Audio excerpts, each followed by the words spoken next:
Hello and welcome to the IdeaCast interview series, episode number 103.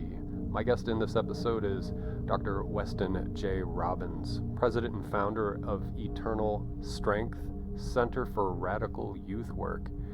And we're going to find out what that's all about in this conversation.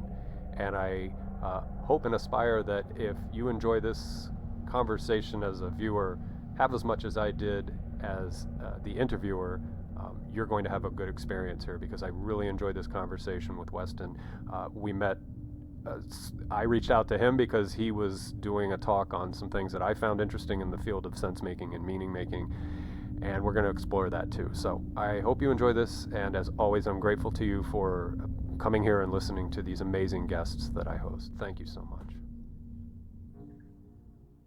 A lot of times I say I'd like to welcome my guests, but in this conversation, I'm going to say I'm really happy to welcome my guest, Dr. Weston J. Robbins, because he and I'll stop for just a second. There was an interesting synchronicity in my finding you, and I was watching Nora Bateson on YouTube, and something came up in the little bot suggestion frame over here on my computer, and there was something on warm data that you had published, and that's how I found you. So I want to do the provenance story real quick, but Dr. Robbins, Weston, I'm so glad to have you as a guest. So, Justin, unconventional welcome. No, it was great. This is a pleasure. I am very excited when you reached out and had found me in that regard. And it's, so much of what I do, I consider my life's work. And anytime I get to speak to someone that already has some familiarity with some of the theoretical concepts that I might be discussing or weaving into the work. And then we hopped on and we talked for a little bit, and I was like, Justin is my people. He gets it, he understands, and we had an incredible connection. So I'm happy to be here with you today. Yeah, I want to acknowledge that pre-meet that we had because it's good to resonate with someone. Sometimes I'll speak with people and I know I'm just being tedious because I have so much to say, and then I'm like, back off, back away. I'm starting to get that wisdom to like, don't oversaturate or don't inundate somebody with all this enthusiasm on your end, but they're like, dude, I'm really not into this. So yeah, it was great to resonate with you, and I know that's going to come out in this conversation.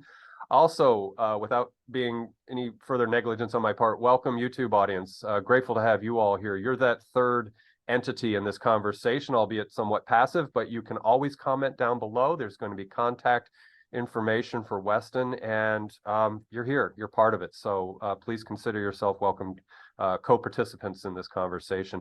Also, there will be parts 2 or 3 or more in the future. Comment if you have a question, if you want something to be covered in a future conversation. That's another way you can be an active participant in this. So what I think we should do, Weston, is perhaps be very conventional for a moment, and then we'll do what we're going to do. But let's talk about you. Let's talk about your background. Again, I'll have links in the description field, but let's talk to your history, to what you're doing presently, and we'll go from there. Beautiful. Okay. And Justin, I like to start whenever people ask me, like, who are you? Give us an introduction of yourself. What comes up from my heart is I always name my wife, Allison, that I've been with for 13 years, married for 13 years, together for 18, and we have 2 little daughters. Mm-hmm. Story is 10 and River is now 7. And that is my world, but it informs so much of who I am as a father and a husband and a human, informs who I am as a therapist and the work that I do. So I kind of start there. If you were going to ask me to define myself, I start with that. And then my journey has just been one that from a young age, I'm very fortunate. My mom has her master's in behavioral analysis from Drake University and is one of my biggest role models. She is the executive director of an organization called Safe Path Children's Advocacy Center in Cobb County. And they do work with abused and neglected children, but it's kind of a one-stop shop where there's forensic evaluations, medical exams, social work. They work alongside crimes against children, law enforcement, DFACS. And I mention that because she had that background in social work, a master's in behavioral analysis, and her mom My grandmother, maternal, is 93 and still doing incredibly well, driving herself, living on her own. She has her EDD, educational doctorate in psychology from Vanderbilt, and was the assistant dean of Charleston Southern University and taught psychology and education for quite some time. So I'm really proud. I come from this really cool lineage of strong women that was interested in human behavior, society, culture, psychology. And it wasn't even in an academic way. It was more in a unique, experiential, humanistic way. So from the time I was young, I was being offered these beautiful lenses and how to see the world and flow. And so then fast forward 17 to 23 years of age, really rough years for me, what I call my dark night of the soul: addiction, substance abuse, 3 arrests, emotional turmoil.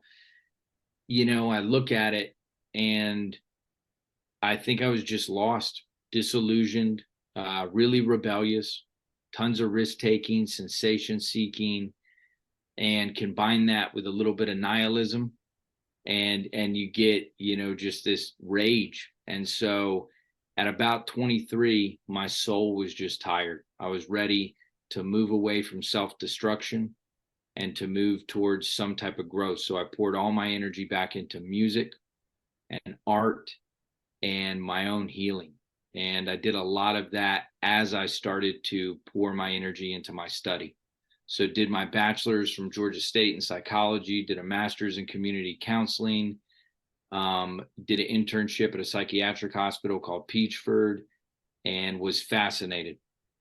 My master's in community counseling is when I started to dive in to psychology and really, really just study the human soul, the psyche, body, mind, soul connection, and went on to get my license as a professional counselor, and then started my private practice in 2014. And at that point, I'd worked for an organization where I'd worked with several youth coming back from wilderness therapy, therapeutic boarding school, residential treatment centers.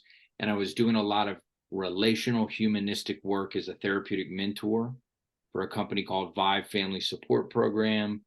And it was beautiful.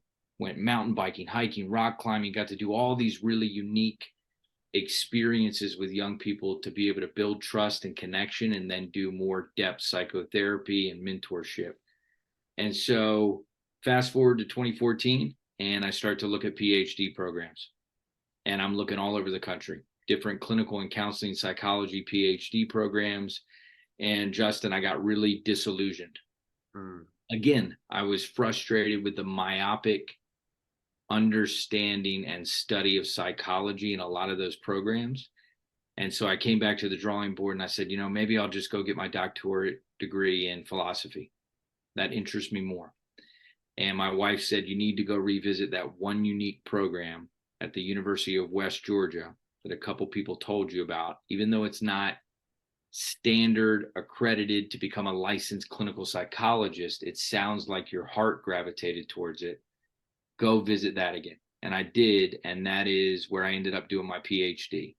And it is a doctoral degree in psychology and consciousness and society, with an emphasis and a focus on humanistic, transpersonal, and critical psychologies.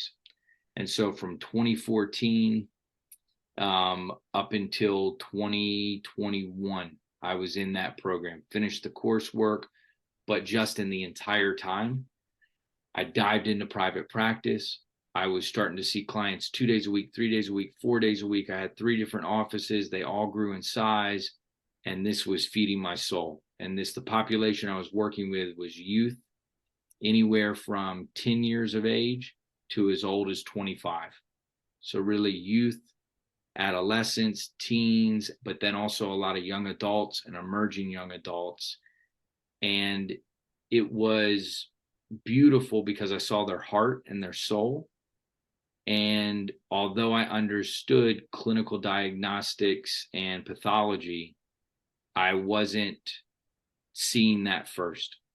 I was actually kind of approaching it in an opposite way, where I was like, I want to know your heart and your soul, what brings you joy in your life.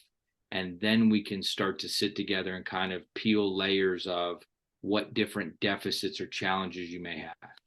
And these were young people that were beautiful, struggling with anxiety, depression, substance abuse, self-harm, suicidality, and then a range of other clinical challenges, mood disorders, thought disorders. So I did that work for about 6 years and thought I was going to remain in private practice, fed my soul. I was like, this is great. I'll finish my PhD. I can teach, supervise, train, do private practice, write, and that'll be the end of my career journey. I'll just do that for years. Mm-hmm. But Justin, it hit a place probably about 5 years in where I started to recognize the pattern, and the narrative and the story that I heard from these families was very similar.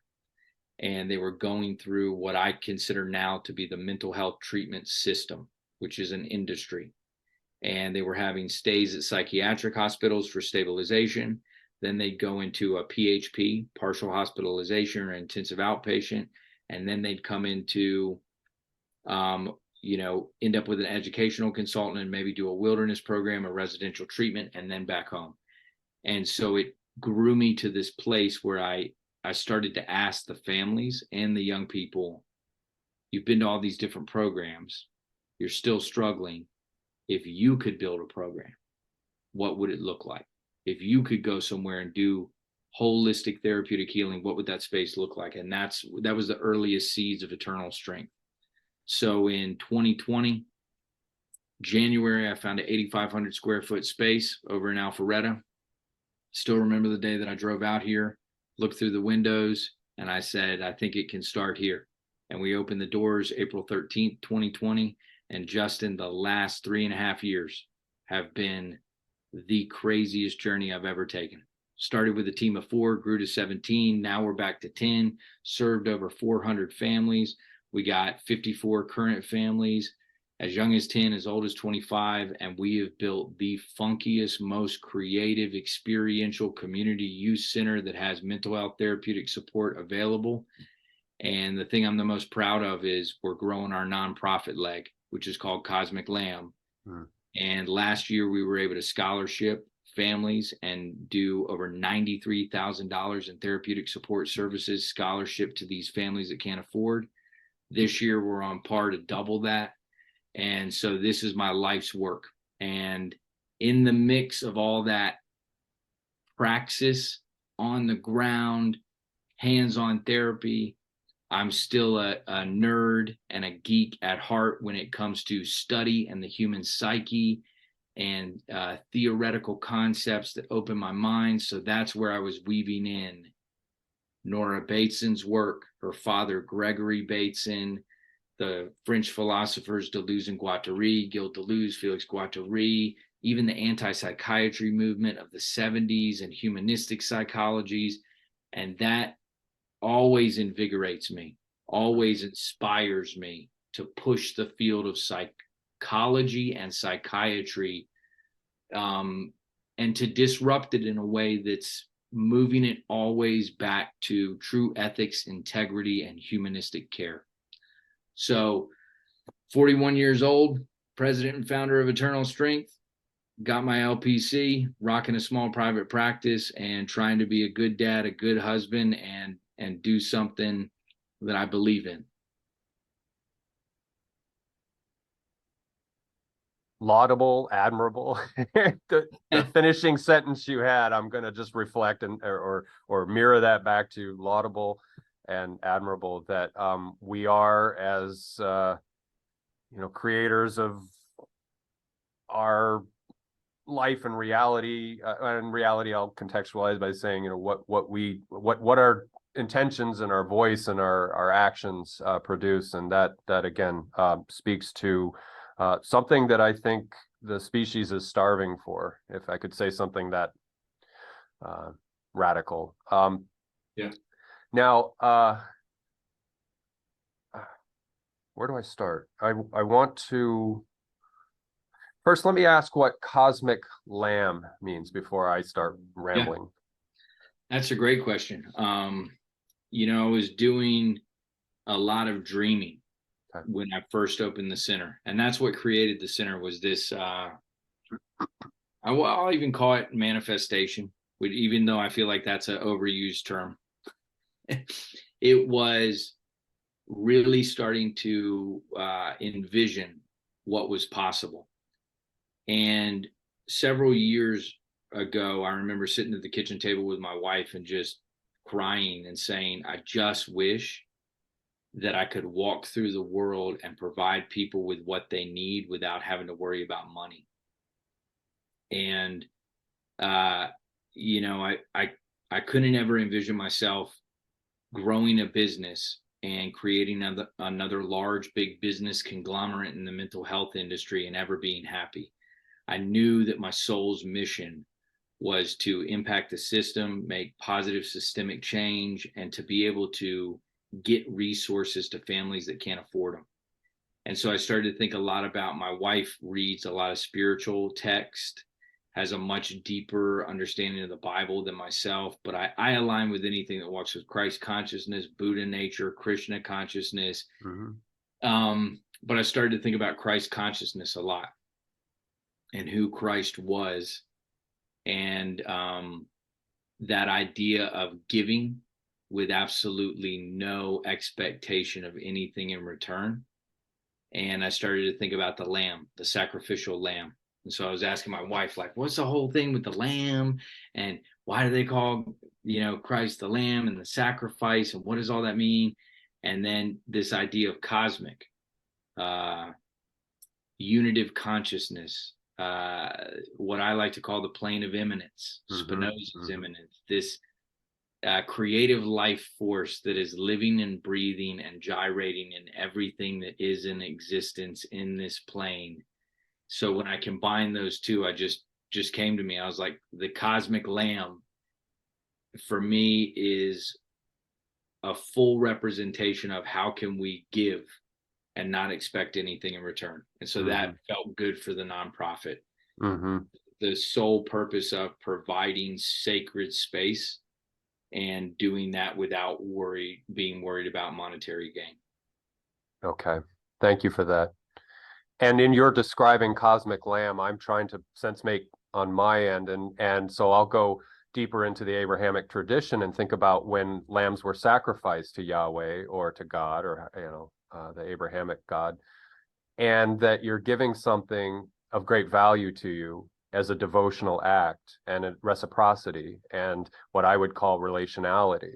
And I love that. So cosmic lamb is that union for me, and I'm just sort of, thinking out loud.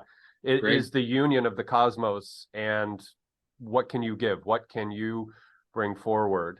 Your lamb, and I love the Lamb of God, Christ, the Lamb of God, and the agape and the sacrifice in the narrative of Christ's life, that person was willing to die for what they believed in. So yeah, that's all tying together really nice. It's landing quite. Not that how things land for me is important, but for me it's important. So, that was beautifully said. Yeah. I'm gonna go back and write that part down. And a lot of time, people will ask us, are you faith-based? Is, they hear eternal strength and they're question. And then when you come to the center and you see my office, I have all this religious iconography, different saints, and then prayer flags. And I got this beautiful badass piece from this tattoo artist, Freddie Corbin. And he's got a drawing of Christ and the crown of thorns. But then if you look in the head of Christ is all the different Hindu gods. Okay. And it's just beautiful. But when you say it, you're spot on. I like to answer it with, it's a sacrifice that has absolutely no judgment or critique of anybody's walk of life. It's about giving love and sacred space and that true agape that you mentioned. And that has little to do with religiosity or with a particular denomination or following of any sort. So we serve any family from any walk of life with any belief system. We just want to be able to give back and help people heal and walk with love and light. And I think that's important, to be that dynamic and that diverse in this period in our so-called modern time, which will be antiquated time in 100 years. But yeah, I mean, it just makes sense. And I like that it's a synthesis project, so that if somebody is a practitioner of a particular belief system, but they're open and willing to reciprocate and synthesize with other people, that they see commonality and they see threads. And that's when I do spiritual work for me, and I do a fairly grounded, naturalistic spiritual work, but that's what I want. I want common threads of the psyche, of not only the individual mind, but the greater collective, as we move frame by frame as a species. So and earlier you were talking about your 17 to 23, and I smiled when you said nihilism, and I want to make sure you don't think I'm a sociopath, because that was about my timeline when I was about the most self-destructive human. I was begging death, I was like, come on, I dare you, I would do things that would. I had a friend, I thought he was a badass, and one night we were driving around and he was a tough guy, and I went into one of my modes, and I hit the headlights on my car, I floored it, and I went the wrong way around a blind corner at about 75 miles an hour, and he beat the shit out of me because I pushed his bar way beyond what he could tolerate. Right. And I feel terrible for that, because if we had died that night, he shouldn't have been there. I would have done it. And again, I could have killed somebody else. So I'm confessing to something without any, that was a terrible, terrible thing. And I'm not saying that, but that's kind of what I did, all the time. And so I survived, and I didn't kill anybody else, and I didn't kill my friend. But, I get that. I get the nihilism that's in that timeline, 17 into early 20s. And please, nobody do that. Nobody dim your headlights and go the wrong way at a high speed, please. Well, and Justin, how I lived, I don't know. but you mentioned, I want to put a lot of onus not on the youth, but on our culture. Yeah. It's like, as a youth, when you look out at society, it can be pretty dismal, especially if you are supposed to find a life that is fulfilling, when we live in a westernized culture that constantly tells you the way that you're going to find happiness and true wholeness is by consuming more, and fame and adulation and power and monetary gain, and these things that we seek, that it's like Dr. Gabor Mate talks about, it's addiction. It's the realm of the hungry ghost. We're constantly filling ourselves, and then we can never get satisfied. It's burning us more. So I think youth can feel that. And that's what I felt. I looked around now, and you can't show me anybody who I'd want to emulate, or anybody who's got a life that I feel like is truly fulfilled. Everybody felt fake, unless you could take me to the artist, the romantics. Yeah. And they named, in a very Buddhist way, life is suffering. We're in it. Now, what are you going to do with your suffering? And they turned it into some of the most miraculous art and creation, song, dance, poetry, connectivity. And those were the things that kept me alive. When I could see artists and music videos, I didn't feel alone. And I could see people that were taking that same emotion that I had and doing something with it. And I felt a connectivity. And so I think a lot of our youth are going through that. And it really, I love what you said earlier. It's about anything that can connect you and make you not feel isolated or alone. Yeah. Yeah. And I think that was the fuel for, and not to keep bringing me up, but that was the fuel of what put me into those states as a young person. So I say that perhaps to the audience, if there are young people watching, that you're not an outlier, you're not a freak of nature. In fact, I would say to anyone in that age bracket that you are the most valuable resource, and I'm not objectifying the means of resource in this semantic context, but you are the most valuable resource that humanity has, that you're the next onboarding generation. And that's why platforming you and the work you're doing is so it's powerful for me to bring this out and work with younger people, because I am genuinely and deeply concerned. You're a little bit younger than me. I'm in my mid 50s, and so, but we're close enough. But yeah, what kids are going through now, very much concerns me. And so part of my Renaissance experience and my wanting to give to the species, to humanity, is to have a deep concern, a healthy but deep concern for the navigation modes and how young people are onboarding into adulthood. So Yes. yeah. So let's talk. So Eternal Strength has been around for about 3 years, a little over 3 years, and Yeah. what fruit are being born from that? Can you share some maybe some anecdotes or what you're seeing from this approach? And I'll pin a thought. You had mentioned some anti-psychiatry people. I researched them, and we'll move into that. But you're doing something that is unique. Let's start with that. And so what are you seeing there in that work with the younger people? Question. So it really was my desperation in private practice where that work started to happen.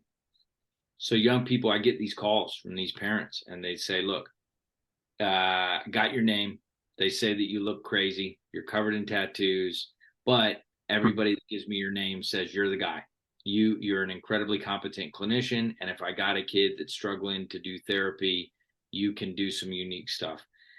And it was very spiritual for me. So very little ego in it. I was just like, let me be a vessel. If I'm good at this and this is my gift, let me double down on it.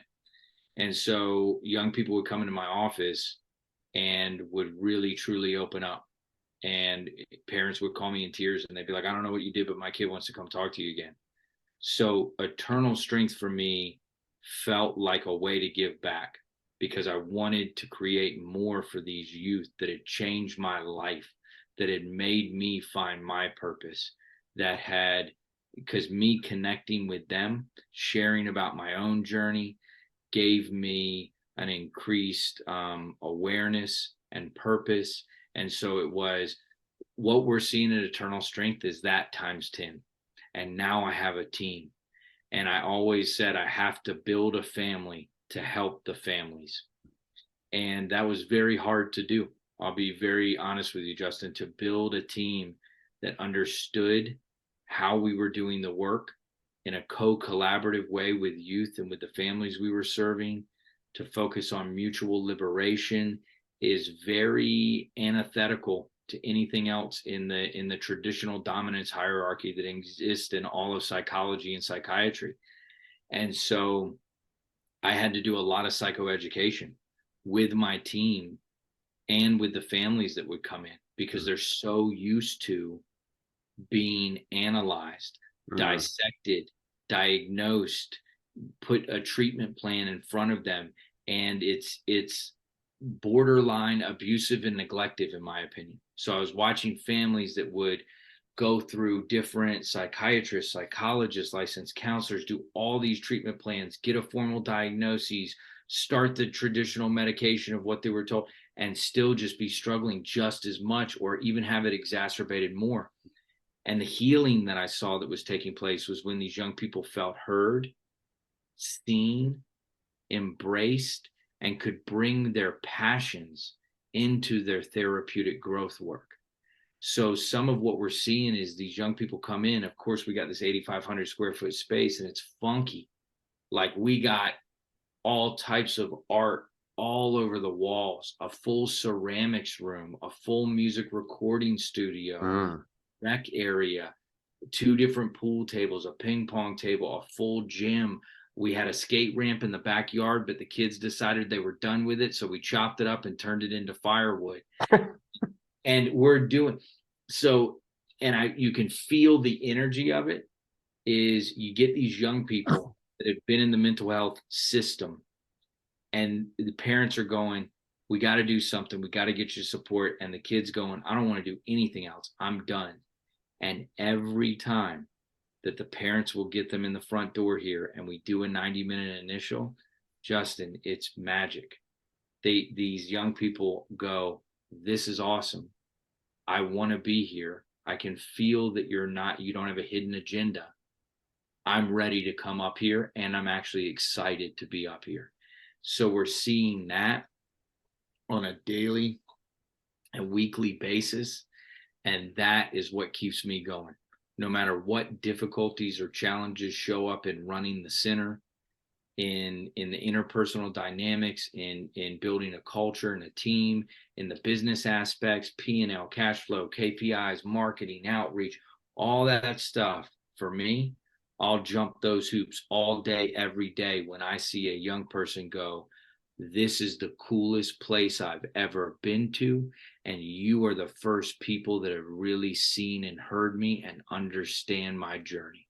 Mm-hmm. That's like, let's keep going.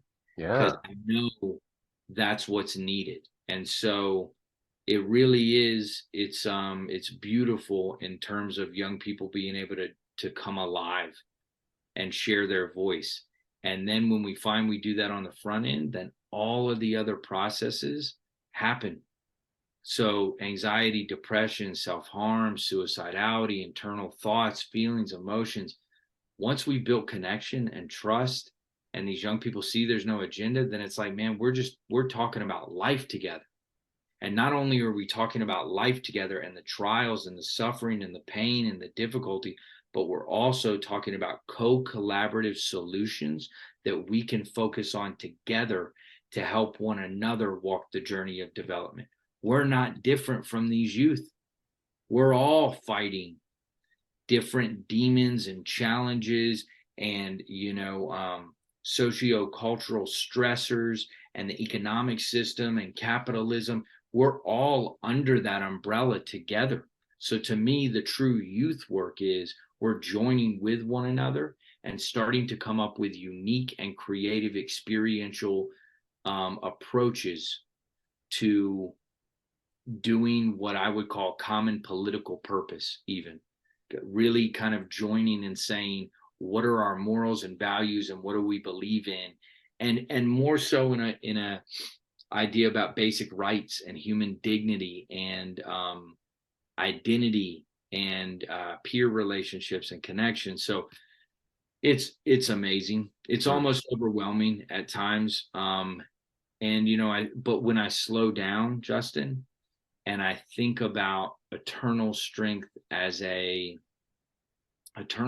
cosmic lamb as in flux, ever moving, ever growing, ever shifting, as long as we're maintaining the threads of those structural scaffolding and the tenets of, mutual liberation, co-collaborative, flattening the developmental hierarchy, doing what we call radical youth work, taking care of one another, then I'm okay.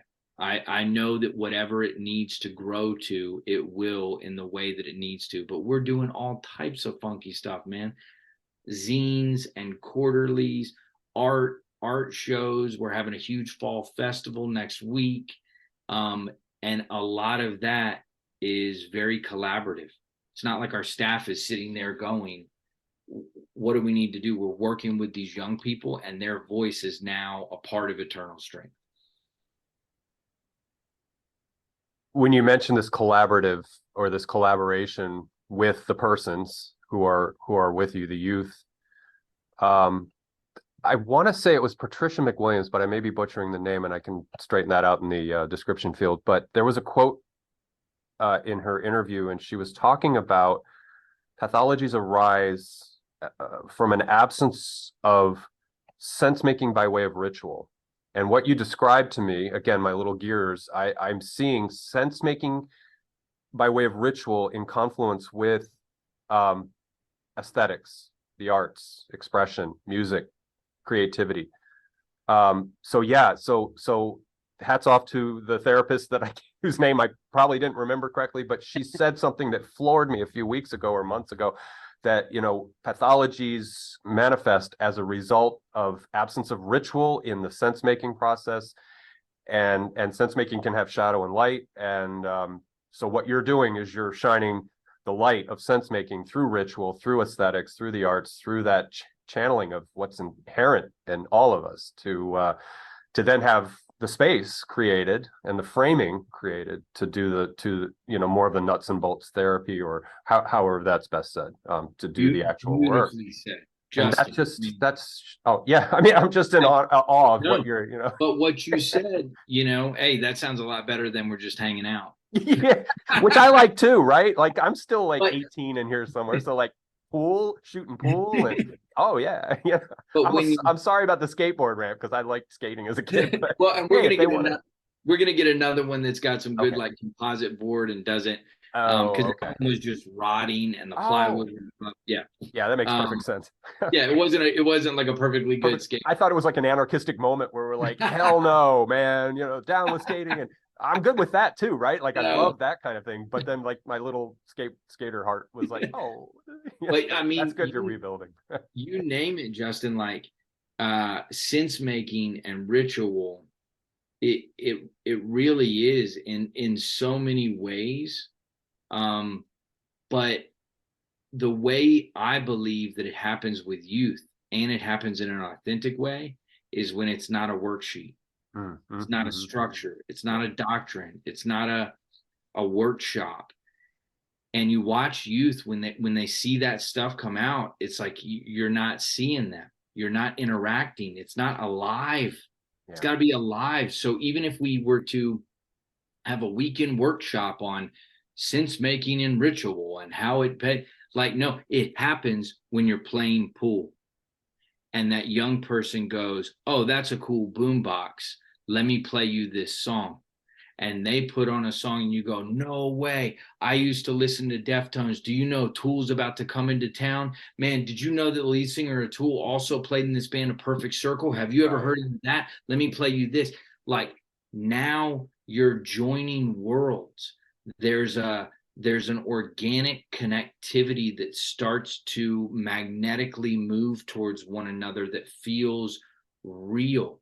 And that's the piece that we love in sharing with these youth is music, art. It's all sense making. And it's beautiful when we can open up and also be very authentic and transparent in our own journeys of developmental growth. And so a lot of times, we'll show these kids pictures of us when we were younger, joke around like pics from high school, what we listened to, what we wore, how we like moved through the world. And I think when they start to see your full heart and who you are, because it could also be lame and very corny if we were all wearing backwards hats and my whole team had face tattoos and we were pretending to be skateboarders to connect with the youth. That's Right. we are truly our authentic selves, my whole team. Yeah. But that shines for youth. They don't want you to be like them. They No. want you to be just fully you. Yeah. And I don't see a lot of adults do that. A lot of adults just immediately turn into an authority figure, a teacher, and everything will be a life lesson. So as youth go around, everything that they're getting is again the hierarchy. I'm here as an adult to tell you all the things that you need to learn and do as a youth so that you can be me. And it's like, we don't want that. We want to join with and truly have an experience together where we both feel mutually liberated and fed from one another. And then there's also a tension that happens. So we have, there was an Italian psychiatrist that was part of the anti-psychiatry movement, Franco Basaglia. And he spoke a lot about creating assemblies and the assembla, and he'd get people together and there would be really robust discourse and dialogue about society, politics, economics, geopolitical challenges, and they didn't always agree, but they would sit in a room together and think through things and share different ideas and lenses and approaches. And that's what we're doing with these youth. So we're having these beautiful dialogues about sexuality, gender identity, mental health, diagnoses, the DSM, economic systems, sociocultural challenges, world hunger, poverty, all the things that I kind of mentioned in warm data. It's almost as if we're having these unofficial warm data labs every day, and they're open-ended, and something beautiful happens when a 10 to 25-year-old comes in the center and they really know that you care about what they think. Yeah. Because most young people just get written off. You don't know what you're talking about, kid. You don't have enough life experience to even chime in on government and politics and any of that. But when you sit and you listen and you can understand how somebody thinks and feels, and that's truly felt, some of the most beautiful things can happen in terms of connection. And so I feel blessed to do what we're doing and have it grow organically. And to that adult authority who's creating an asymmetry, I would say, as an adult to another adult, I would say, children are in their greatest humanity. And when we become adults, we tend to lose our humanity. We tend to, our ethics tend to, and this is, I'm generalizing here, so please be charitable, audience. But, I think children are in their humanity. And so they have so much to teach us. And so there is symmetry. There should not be an asymmetrical line where appeal to authority, you shut up, I teach, I'm the pedagogue, blah, blah, blah.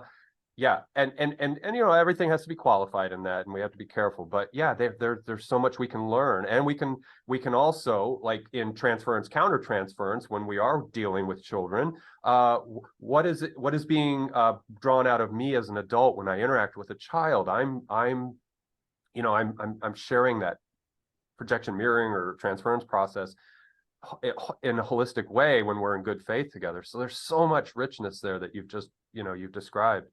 And then one other thought, you were talking about earlier about collaborative and allowing what others would call a patient, what I would say is a person who is there with perhaps needs or a therapeutic,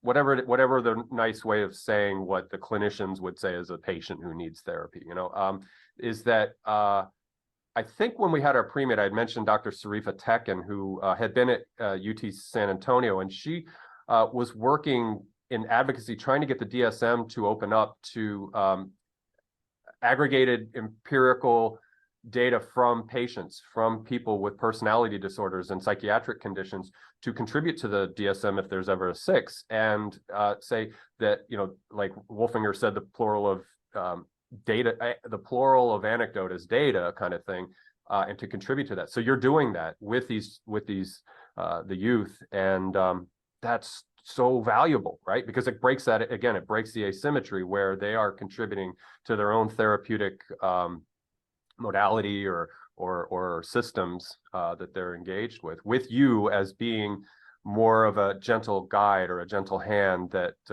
so in other words, it can be implicit authority versus explicit authority. So I'll pause. There's more that I want to say, but I want to pause there for a second. No, that was just to get you to reciprocate. Beautifully said. And what you talk about, I think that's what gets lost in, well, one, I would say youth is never a chronological age.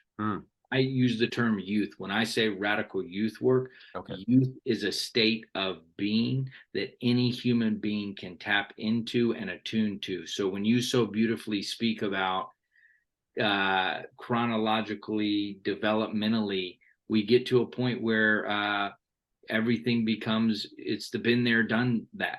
I've already seen it, and now I got to operate like this. And that is such a common place that as we grow, we get to. And so when you speak about this youth vitality, this humanity, this creative life force, this becoming, it's when you watch older adults still be able to tap into that.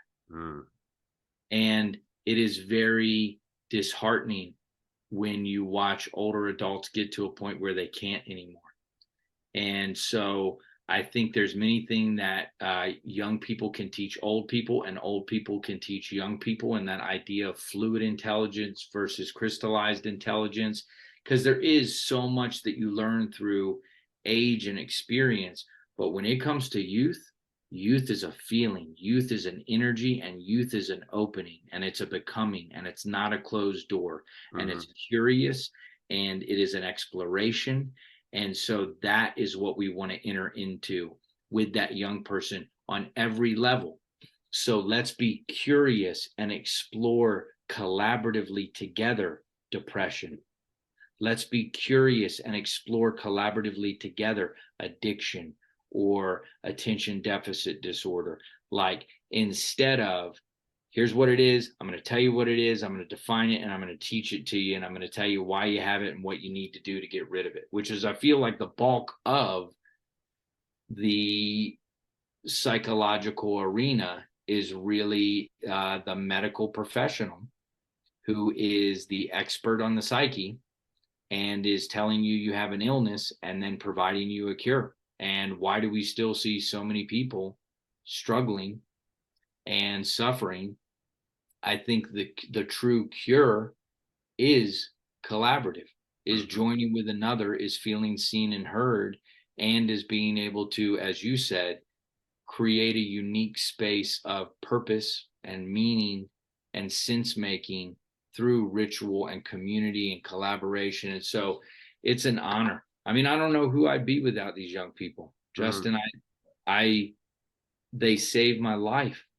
Like, I'll get emotional thinking about it, but like, it's an honor. It's an honor. It's sacred. Every young person that's ever sat in my office and ever felt cool enough and safe enough to say, all right, dude, can I really tell you what's up? Here's what I really think about at 2 a.m. in the morning in my bed alone.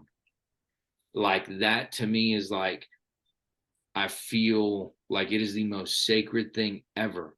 And I also had to do a lot of my own work to recognize I can't take away another human being's pain, but I can damn sure stand in the fire with them and not run from it.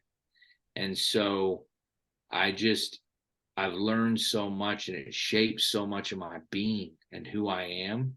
And that's where everything is about, being able to give back to them. Because like you said, they're our greatest hope for humanity, for future, for their own children, for the next generation.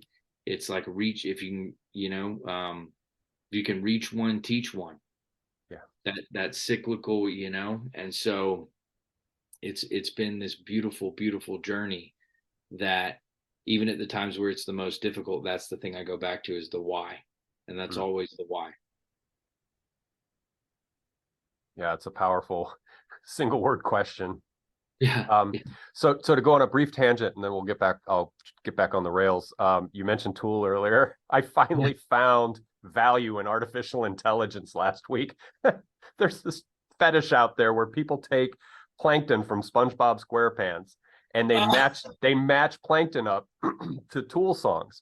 So they did Sober and The Pot. And The Pot, Sober's okay. But The Pot, if anybody wants just to go on a weird cerebral ride, listen to Plankton, having been sampled by AI and fitted to the lyrics. Man, go take a dive with that. I can't wait to get anywhere. Who are you to point your finger? Yeah, but it's in that Plankton voice, right? That's awesome. Yeah, and he's fitted to that because he's maniacal and he's just really amped, and so it fits. Yeah. And anyway, and then I was thinking, oh, well, what can we do with SpongeBob? And I'm like, it would be so wrong to pair him with like Cannibal Corpse or something really, really antithetical to his nature. He's such a sweet guy, So, but I'm thinking the lyrics that they come up with in that band, I would be like, just hearing SpongeBob say some of those things would just be so wrong in so many ways. But that's my own. But that's thing. Almost like the old school version of when people would take Teddy Ruxpin, the bear, and he had a cassette player on his belly, and you could throw in. People figured out later on you can just throw in any cassette, so they throw in a Megadeth tape. And then it's this animatronic bear that's just singing Megadeth. I live for that kind of thing. Oh, I like pataphysics. I still haven't wrapped my head around pataphysics, but that speaks to me to a flavor or species of pataphysics where it's just absurdist, surrealist, and man, just get over it. Just deal with it. So I'll tell you, I won't go off on too much of a tangent either, but there's a TikTok account and the guy's name is Moss Carpet. Okay. And he has taken, you talk about kind of abstract, surreal, high, strange. He's taken Midjourney, the software where you can program in like any words that you want.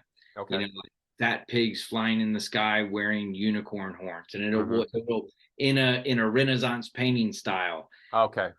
But he's made these 70s art house films Oh, using Midjourney and another software called Pica Labs, and they're beautiful. wow. It's some of the most gorgeous 70s surreal art house, high strange abstract Mm, films. And I start to think about the use of AI in that is like, well, it's still somebody creating yeah. behind the AI software, Yeah. coming up with unique stuff.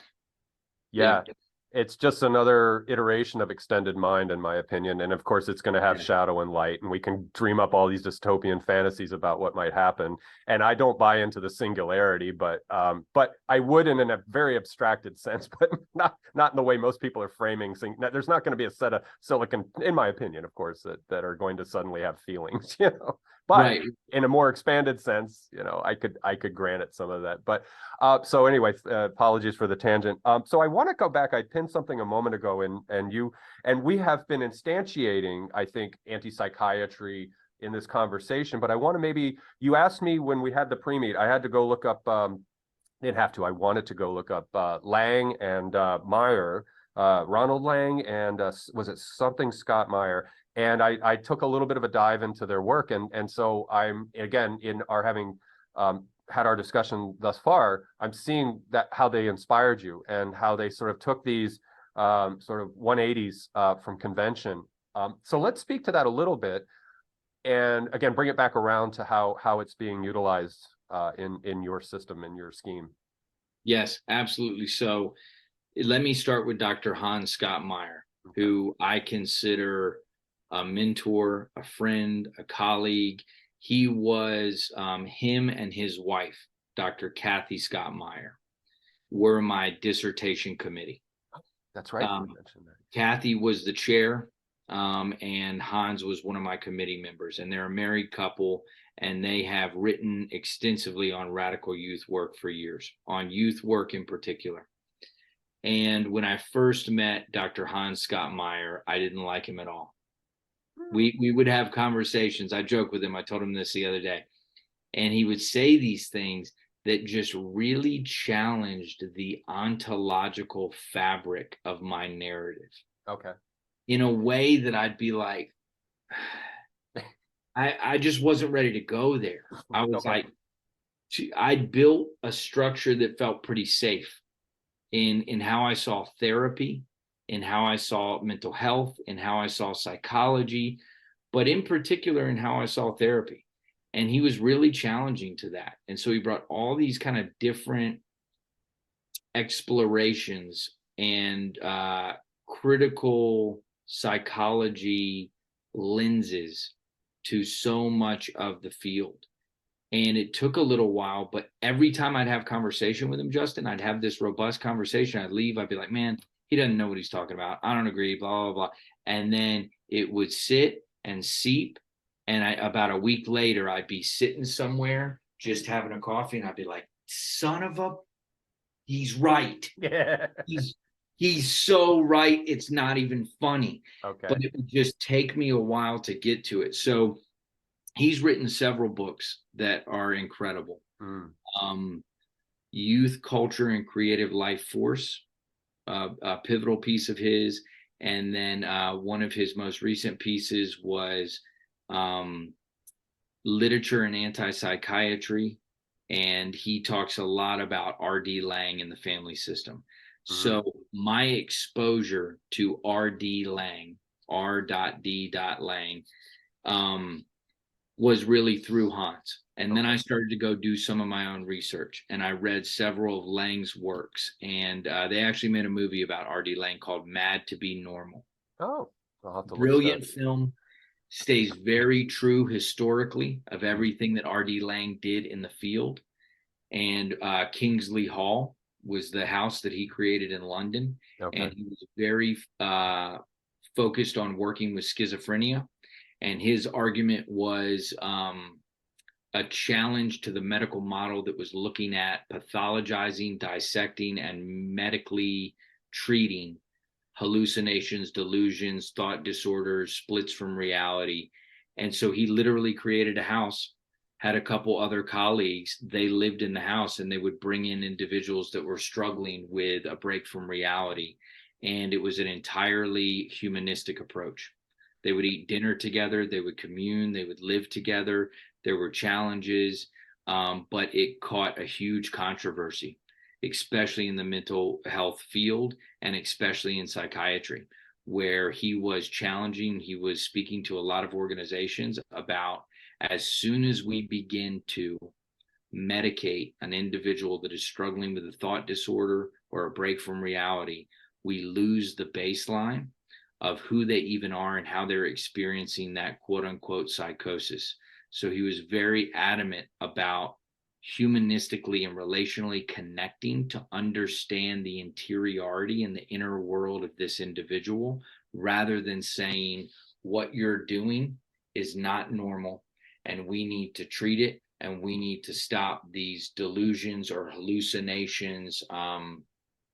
And so it was a beautiful approach. And when people hear anti-psychiatry, especially the term, they oftentimes immediately, it conjures up this idea of like being against all of psychiatry. Right. When you dig in, you understand it was a fight for humanity. It was, how can we stop the dehumanizing nature of this large field, psychiatry, that is really starting to look more at the pathology than it is the holistic human being. And in particular, that human being in their family system, and that family system in that larger social system, and that social system in that larger ecosystem, that's all connected and tuned in. But most of the time, what we do with Western medicine is we want to go, we're going to pathologize the individual. We're going to pull them out of the family system. We're going to put them in a psychiatric facility, and we're going to disconnect and compartmentalize and do it over and over again. So some of the most profound work that's been done on schizophrenia has been the Open Dialogue Project. And if you look them up, they're incredible. And what they've done is fight to keep the individual who is struggling with any type of thought disorder or break from reality tuned into the family system, connected to the larger social system and ecosystem, and not pull them out and not ostracize them. And oftentimes that's what we do. You know, most of the time when I teach intro to psychology and different college courses, most of the students will be fascinated in, oh, we just want to learn about schizophrenia because I want to understand the mind of a serial killer. And the bulk of my talk has to be explaining to these young people that there's a difference between sociopathy and psychopathy and different pathologies. But media has just made this term schizophrenia, schizoaffective, as crazy, psycho, violent.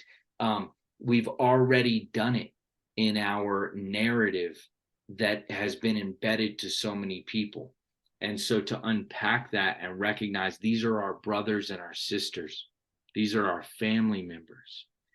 And, you know, I want to shout out to some of the work of my colleagues. Ayurti Dar in particular has done a lot of work on psychosis and schizophrenia from a cultural lens, and looking at how places like India will treat an individual that may be struggling in that manner much differently than we do in the West, and bringing in the spiritual component. What potential connectivity may this individual have to other senses and other ways of being that we're not looking at, which, Justin, would take me all the way into the newest birth of neurodiversity. And the idea that to be neurodiverse is to approach a way of being in the world not as a deficit and a disease and a mental illness, but rather as a unique way of sensing, thinking, and functioning in the world. And we could put under the umbrella of neurodiversity autism spectrum, attention deficit hyperactivity disorder, different nonverbal learning disorders, which again, I think my hope is that spirit of the anti-psychiatry movement. I'm okay talking about deficit and disorder as long as we are not dehumanizing. Yeah. As long as we are letting these people know you are not broken, you are not sick, you are not ill, you are beautiful. And let's look at what's going on for you. And let's look at what's causing you pain and what's bringing you beauty, and how can we get you to live a life that you feel like has grace and has beauty in it. And I feel very passionate about that. So Dr. Hans Scott Meyer's work, Dr. Kathy Scott Meyer, R.D. Lang, the anti-psychiatry movement, Franco Basaglia, the Italian psychiatrist, all of these people, I just feel like they just basically said, you're losing the human. You're starting to look at these people almost like you would dissecting a frog. And it's like, what are we doing? Yeah. You know? It's almost like not quite the Moloch sacrifice, but there's something going on when we try to engage the psyche with the sciences, and that the sciences, as they should, want to atomize things, perhaps, unless you're out on the outliers and the fringes. They want to mechanize, they want to see systemization of things. And so it's not a flaw necessarily of how some folks have approached it, but it is, I think, an artifact of that thinking all the way back to probably the turn of the 19th to 20th century, when we had logical positivism and this kind of empiricism that we had to bracket things, and we had to understand things in a very mechanistic sense. And I know a tiny little bit about William James, and there's obviously Carl Jung was much broader in his expanse, and James was too, I think. But I think somewhere in the relationality of the social, the commons, the zeitgeist of the human community, that, like you said earlier, people associate schizophrenia with some guy that's peeling people's faces off or whatever, and that's dangerous to me. And it's something that if there were spokespeople for reason that could have not necessarily a counter narrative, but a way of like doing what you're talking about here, and saying it is so much more complex, that if somebody is struggling with a schizoaffective disorder or schizophrenia, that we can't just mechanize this, and we can't just say this is a living computer and it's a machine, because, as you pointed out, in other cultures, and Sarifa Tekin mentioned this, and sorry if there's bass bleeding through, somebody's having a Miami bass moment outside, but she pointed out that the schizophrenics in other cultures were the shaman and the prophet and the people Yes. who were very much respected and paid attention to. It's not to diminish what is probably a very different phenomenological state, but anyway, I'll stop there. But yeah, and there's beautifully so much. said. And Justin, I think we're at such a place where don't ever believe that I for any second undermine or discount the importance of cold data, compartmentalization, study, nuance, and complexity. Because, like you said, biochemistry, neurology, fMRIs, MRIs, CAT scans, our understanding of physiology, our understanding of the human body, the brain, the gut, all these things are really important, but you're right, we've lost it, and cognitive neuroscience has become God. Mm-hmm. And in many ways, that's one facet, one lens. So I really like the work of Ken Wilber. And when he talks about integral theory and he does his quadrants, he breaks it into the 4 quadrants. And he says, look, each lens is doing something a little bit different, and there's a way to map each one. But I think it's really important, especially in today's, we're still on the back of a narrative that tells us we are sick and we need to get well, and that there's a quick fix to do that, and that it has to do with our brain chemistry. And this has already been debunked. This has already been looked at by Dr. Joanna Moncrief, Dr. Bruce Levine, and his work. We've already seen that some of those narratives that are so embedded in the collective psyche are still there, even though the data is not there to prove it. And so how do we take a step forward and start to look at all of these pathologies through a holistic lens. And I still think that's the biggest challenge, is most of these pathologies are being looked at through a standard medical model, or even a naive, underdeveloped biopsychosocial model that's not getting to what you talk about, which is the interiority and the phenomenological lived experience of the individual, that we still have so much to go and so much to learn from. Because I think that directly relates to when people begin to open up and live their best lives, has little to do with brain chemistry changing, and has a lot to do with connection, communion, sense making, ritual, attunement, belief.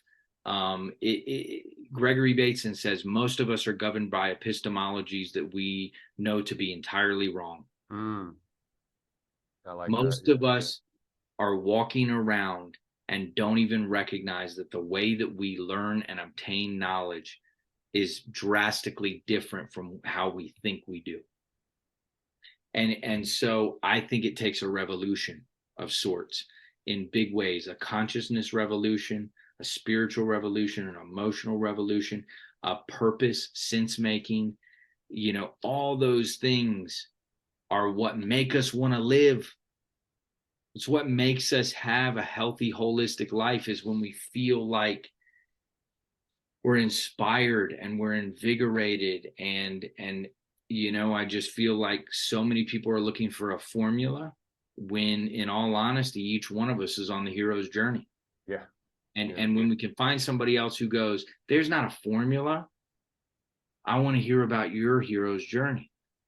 I want to hear about you. And I want you to tell me what you see and what you envision. And that's where I love a lot of the work of Dr. Joanna Moncrief, and another colleague of hers, Lucy Johnstone, has done some brilliant work on, as a psychologist, sitting with your client and co-collaboratively creating a narrative. Really starting to say, like, what is, instead of me telling you what you're dealing with and what direction you need to move, let's formalize this together and make sure that this checks out in how you, because it always blows my mind, Justin, is I think a lot about internal belief system. And I think a lot about how powerful that is in impacting our physiology, our behaviors, our decisions, our choices, our health. And but a lot of people don't pay attention to that. And so, I wish we could do a study where we just take 5,000 people who have terminal cancer and have 2,500 of them be told by a doctor, you don't have it anymore, even when they really did. And then the other half be told that they do, because I think that's where you get into like psychoneuroimmunology. You get into the relationship between the psyche, the immune system, your neurology. There's things that are happening in complexity that we have no idea how intertwined and impactful they are. And we deserve to show that to one another. So the work of Dr. Bruce Lipton, the biology of belief, this conscious awakening that's happening, that I truly believe the most powerful force in the human psyche is your internal belief system, how you describe yourself to yourself. And if we're constantly telling ourselves that we are damaged and broken and sick and diseased, and we have a disorder and a deficit and a syndrome, and that's all psychology does. All it does is map your deficit. Right. If you wear an orange sweater too much, you're going to have orange sweater syndrome. Yeah. And then people then they walk around, they're like, oh, found out I have orange sweater syndrome. Yeah. Just what I have now. And you're like, whoa, let's pull back, man. Let's use this as a vocabulary, as a guide, as a thing. But why in the hell aren't psychologists and psychiatrists sitting with their clients and providing that information? Let me talk to you about how the DSM came to be. Yeah.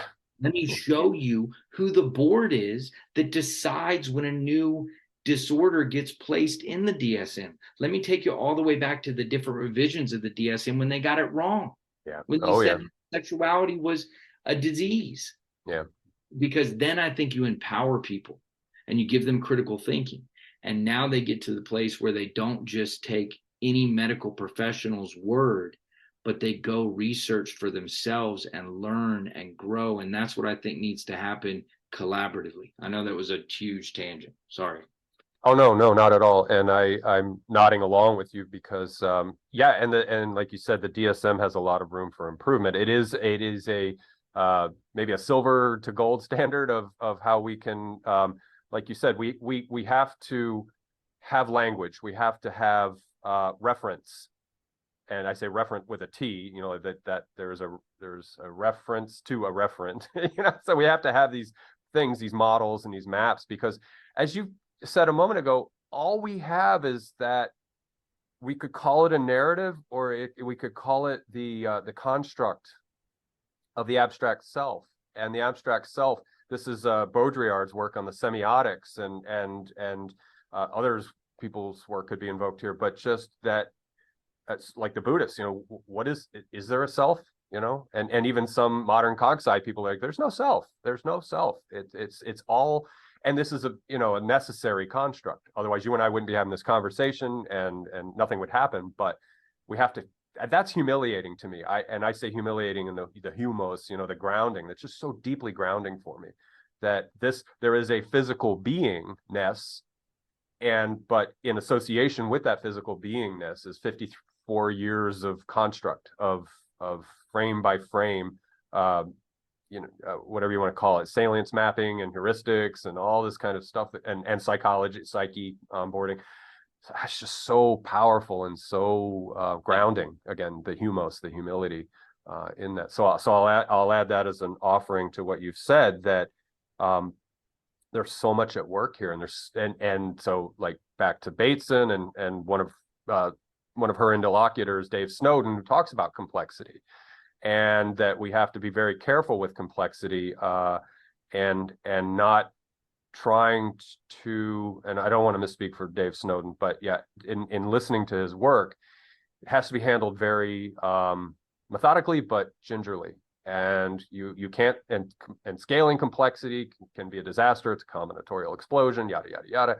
So I mean, we are complex selves, and that's where I think you're right. I think it's a community. I think it is conversation, it is mirroring, it's collaboration, it is this means of checking in with each other and saying, yeah, oh, you, yeah, okay, and right, and that's one way of sense making in a complex, this, you know, not the homunculus, but you know, the thisness that we can't point to. Yes. And Justin, you bring up the unique liminal space that kind of exists in thinking about self. Self, no self.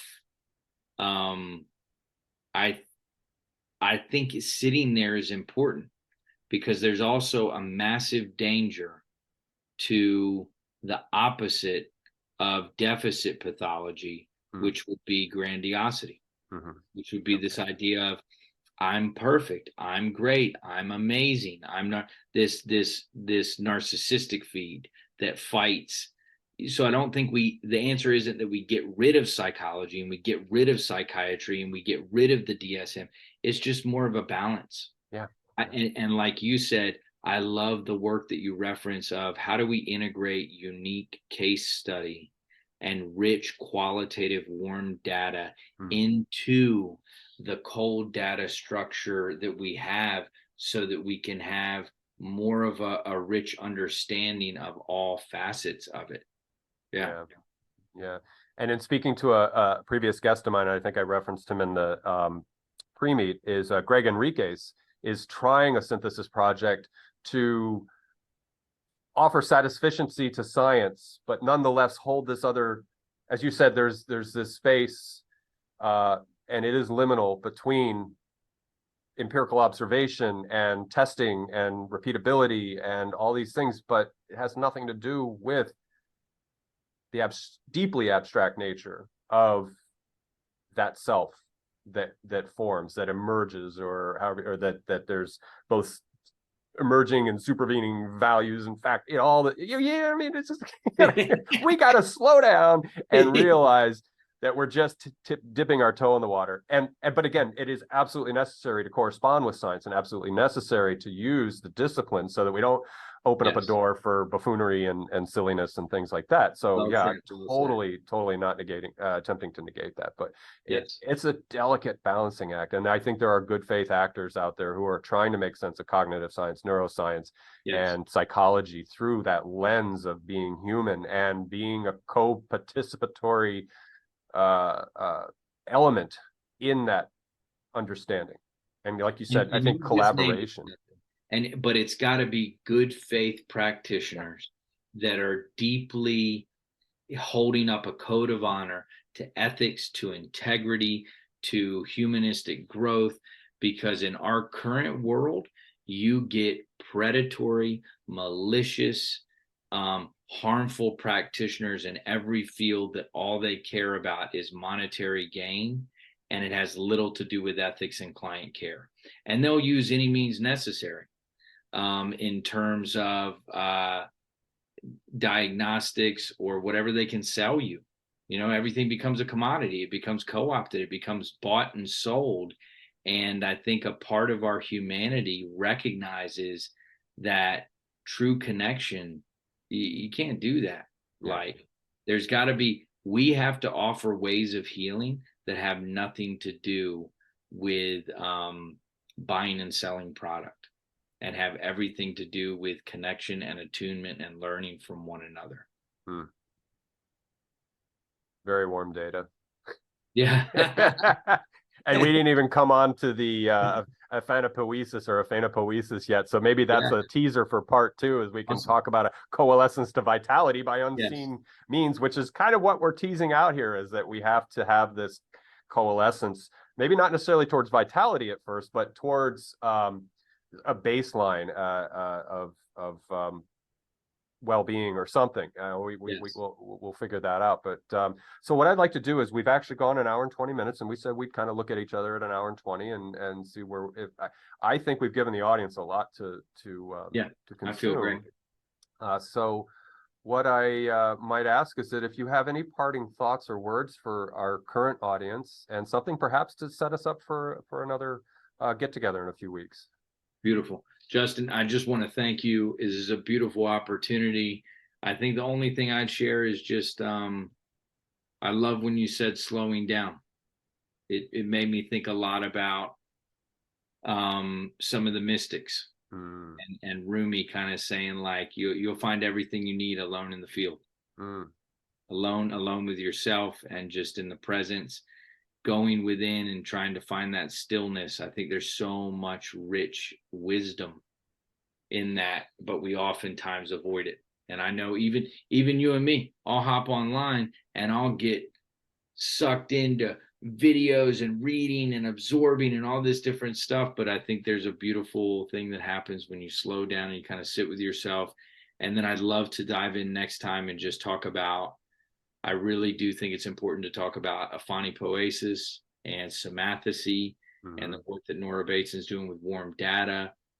And in particular, how, it's like her father said, Gregory Bateson, he said, all of the ways that we try and study life, that's not how life is.